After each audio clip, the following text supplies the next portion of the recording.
সাহিত্যি ৰত্ন কাক বুলি জনা যায়, লোকনায়ক বুলি কাক জনা যায়। সো হে গাইজ, আকৌ আহিলো এটা আজি নতুন ভিডিঅ'লৈ আৰু নতুন কেইটামান প্ৰশ্ন লৈ। আজিৰ এই মোৰ ভিডিঅ'খন হ'ব আমাৰ অসমত কাক কি বুলি জনা যায়। তো বলক ইমান দেৰি নকৰোঁ, ভিডিঅ'খন আৰম্ভ কৰোঁ।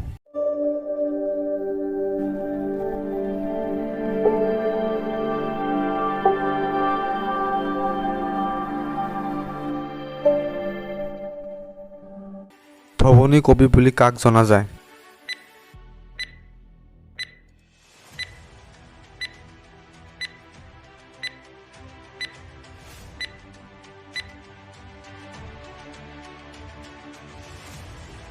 লোকনায়ক বুলি কাক জনা যায়?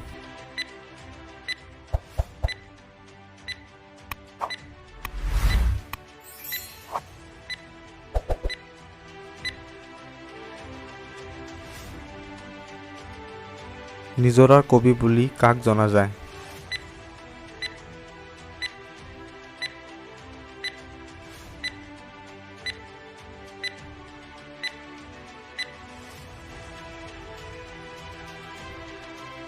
সাহিত্যি ৰত্ন কাক বুলি জনা যায়?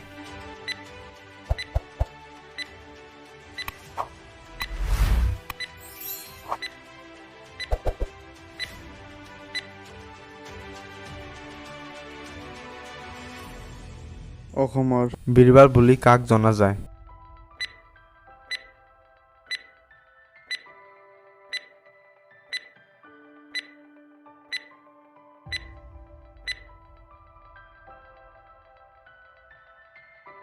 সো হে গাইজ, মোৰ আজিৰ এই ভিডিঅ'খন আপোনাৰ ওচৰত কেনে লাগিল আৰু আপুনি কিমানকেইটা প্ৰশ্নৰ উত্তৰ জানিছিল সেইটো কমেণ্ট কৰি জনাবলৈ নাপাহৰিব। আৰু আপুনি কোন কবি কি বুলি জানিছিল আগতীয়াকৈ সেইটো কমেণ্ট কৰি জনাব। আজিৰ এই ভিডিঅ'খন যদি আপোনাৰ ভাল লাগি থাকে তেনেহ'লে এটা প্লিজ লাইক কৰি দিব, কাৰণ আপোনাৰ এটা লাইকৰ সহায়ত মোক আৰু ভিডিঅ' বনাবলৈ সহায় কৰিব। আৰু আপুনি যদি মোক ছাপোৰ্ট কৰে, আমাৰ অসমৰ কবি কাক কি বুলি জনা যায় আৰু কাক কি নামেৰে সেই মানুহজন বিখ্যাত, এনেকুৱা ভিডিঅ' মই আকৌ লৈ আহিম যদি আপুনি ছাপোৰ্ট কৰে আৰু যদি আপুনি বিচাৰে। তো আজিৰ কাৰণে এইখিনি। ভাল থাকক, সুস্থ থাকক এণ্ড জয় অসম।